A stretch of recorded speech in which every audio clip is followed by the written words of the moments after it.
नमस्कार, मैं प्रताप नारायण मिश्र। साथियों, यह मेरा ऑफिशियल चैनल सत्य भारत है, जिस पर मैं आप सभी को पेंशन से जुड़ी हर जरूरी और अहम खबर देता हूं। अगर आपने अभी तक हमारे इस चैनल को सब्सक्राइब नहीं किया है तो पेंशन से जुड़ी हर जरूरी खबर पाने के लिए अभी इस चैनल को सब्सक्राइब करें और बेल आइकन दबाकर नोटिफिकेशन ऑन कर लें। आज की यह आवाज, यह शब्द और यह संदेश सिर्फ एक सूचना नहीं है, बल्कि उन करोड़ों पेंशन धारकों के दिल की धड़कन है, जो सालों से उम्मीद लगाए बैठे थे कि कभी तो उनका इंतजार खत्म होगा, कभी तो उनकी जिंदगी में भी वह सुबह आएगी जब सरकार सिर्फ वादे नहीं बल्कि ठोस फैसले करेगी। आज वही दिन है। आज वह क्षण है जब संघर्ष, धैर्य और विश्वास तीनों ने मिलकर इतिहास रच दिया है। यह कोई साधारण खबर नहीं है, यह राहत है, यह सम्मान है और यह उस पीढ़ी के लिए धन्यवाद है जिसने अपना पूरा जीवन देश की सेवा में लगा दिया। कई वर्षों से आप सुनते आ रहे थे कि बदलाव होगा, सुधार आएगा, पेंशन व्यवस्था को मानवीय बनाया जाएगा, लेकिन हर बार उम्मीदें अधूरी रह जाती थीं। आज पहली बार ऐसा लग रहा है कि आपकी आवाजें सिर्फ सुनी ही नहीं गई, बल्कि उन्हें समझा भी गया है। केंद्र सरकार, कैबिनेट और सर्वोच्च संवैधानिक स्तर तक यह बात पहुंची कि पेंशन कोई दया नहीं बल्कि वह हक है जो आपने अपने खून पसीने से कमाया है। इसी सोच के साथ ऐसे फैसले लिए गए हैं जिन्होंने पेंशन व्यवस्था की तस्वीर ही बदल दी है। सबसे पहले उस फैसले की बात करते हैं जिसने उम्रदराज पेंशन धारकों के मन से सबसे बड़ा डर निकाल दिया था। अब तक स्थिति यह थी कि अतिरिक्त पेंशन का लाभ पाने के लिए 80 वर्ष की उम्र तक इंतजार करना पड़ता था। कई लोग तो उस उम्र तक पहुंच ही नहीं पाते थे और जो पहुंचते थे वे अक्सर उस बढ़ोतरी का पूरा लाभ उठा भी नहीं पाते थे। सरकार ने इस सच्चाई को स्वीकार किया और एक संवेदनशील कदम उठाया। अब इंतजार की वह लंबी और थकाने वाली सीमा खत्म कर दी गई है। जैसे ही कोई पेंशन धारक 65 वर्ष की आयु में प्रवेश करता है, उसकी मूल पेंशन में सीधी बढ़ोतरी जुड़ जाती है। यह केवल आंकड़ों का खेल नहीं है, यह उस उम्र की जरूरतों की समझ है जब दवाइयों, इलाज और देखभाल पर खर्च बढ़ने लगता है। 65 वर्ष की उम्र पूरी करते ही पेंशन में पहली बढ़ोतरी जुड़ती है, जो आगे चलकर और मजबूत होती जाती है। 70 की उम्र में पहुंचते पहुंचते यह राहत और बढ़ जाती है और 75 की आयु में यह सम्मानजनक स्तर पर पहुंच जाती है। लेकिन सबसे बड़ा बदलाव उस सीमा को लेकर हुआ है जो सालों से सबसे ज्यादा विवाद में रही थी। पहले जहां 20% अतिरिक्त पेंशन के लिए 80 वर्ष का इंतजार करना पड़ता था, अब वह लाभ कहीं पहले मिल जाएगा। यानी जीवन के उस पड़ाव पर जब सहारे की सबसे ज्यादा जरूरत होती है, वहां सरकार ने हाथ थाम लिया है। यह फैसला सिर्फ आर्थिक नहीं बल्कि भावनात्मक भी है, क्योंकि यह संदेश देता है कि देश अपने वरिष्ठ नागरिकों को बोझ नहीं बल्कि पूंजी मानता है। अब बात करते हैं उस मुद्दे की जिसने पिछले कुछ सालों से पेंशन धारकों और कर्मचारियों दोनों की नींद उड़ा रखी थी। कोरोना काल के दौरान रोका गया 18 महीने का महंगाई भत्ता एरियर। यह ऐसा विषय था जिस पर अनगिनत झापन दिए गए, आंदोलन हुए, पत्र लिखे गए और उम्मीदें टूटती जुड़ती रहीं। आखिरकार वह घड़ी भी आ गई जब इस पर अंतिम निर्णय लिया गया। सरकार ने यह स्वीकार किया कि यह राशि आपका हक है और इसे रोके रखना न्याय संगत नहीं है। इसी सोच के साथ फैसला लिया गया कि यह पूरा बकाया दिया जाएगा। हालांकि राशि बड़ी थी और एक साथ भुगतान से सरकारी खजाने पर भारी दबाव पड़ सकता था, इसलिए एक संतुलित रास्ता चुना गया। तय किया गया कि यह भुगतान 3 चरणों में किया जाएगा, ताकि पेंशन धारकों को भी राहत मिले और व्यवस्था पर भी अनावश्यक बोझ न पड़े। सबसे खास बात यह है कि सिर्फ घोषणा नहीं हुई बल्कि तारीखें भी तय कर दी गईं, ताकि किसी तरह का भ्रम या अनिश्चितता न रहे। आने वाले कुछ महीनों के भीतर यह पूरा बकाया आपके खाते में पहुंच जाएगा और वह इंतजार जो सालों से चल रहा था आखिरकार खत्म हो जाएगा। इस पूरे घटनाक्रम में एक और पहलू बेहद महत्वपूर्ण रहा, जिसने इस प्रक्रिया को गति देने का काम किया। सर्वोच्च संवैधानिक स्तर से यह संदेश गया कि पेंशन धारकों की परेशानी को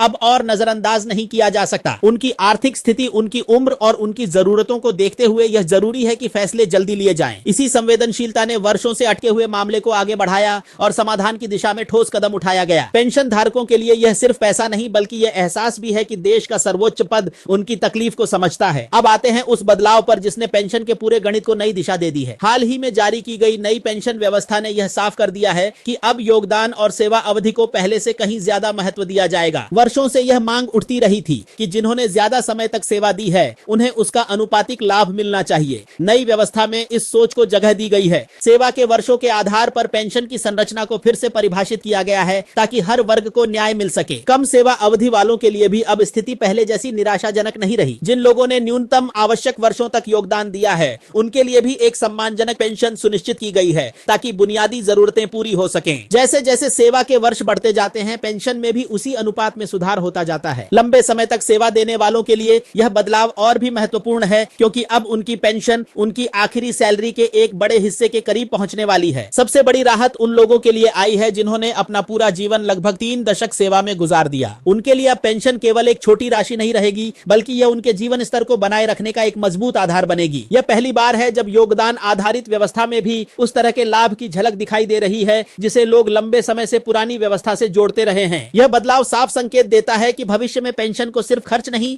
बल्कि सामाजिक सुरक्षा के मजबूत स्तंभ के रूप में देखा जाएगा। इन सभी फैसलों को एक साथ देखें तो यह साफ हो जाता है कि यह कोई एकल घोषणा नहीं बल्कि पेंशन व्यवस्था में व्यापक सुधार का हिस्सा है। उम्र के आधार पर अतिरिक्त राहत, बकाया राशि का भुगतान और सेवा अवधि के अनुसार नई संरचना, यह तीनों मिलकर पेंशन धारकों के जीवन में स्थिरता और सम्मान लाने का काम करेंगे। यह बदलाव उस सोच का परिणाम है जिसमें पेंशन धारकों को सिर्फ लाभार्थी नहीं बल्कि राष्ट्र के निर्माण में योगदान देने वाले सम्मानित नागरिक माना गया है। आज की यह जानकारी हर उस व्यक्ति तक पहुंचनी चाहिए जिसने कभी न कभी यह सोचा हो कि उसकी मेहनत का सही मूल्य मिलेगा या नहीं। यह संदेश है कि देर भले ही हो जाए, लेकिन अगर आवाज एकजुट हो और संघर्ष जारी रहे तो बदलाव संभव है। आने वाला समय पेंशन धारकों के लिए पहले से कहीं ज्यादा सुरक्षित और सम्मानजनक होने की उम्मीद लेकर आया है। इसी विश्वास के साथ हम यह कह सकते हैं कि आज का दिन सिर्फ एक खबर नहीं बल्कि एक नए दौर की शुरुआत है। अपना ख्याल रखिए, स्वस्थ रहिए और इस बदलाव को पूरे भरोसे के साथ अपनाइए। और याद रखिए, हमारे चैनल सत्य भारत को सब्सक्राइब करना न भूलें ताकि ऐसी हर अपडेट आपको सबसे पहले मिल सके। नमस्कार।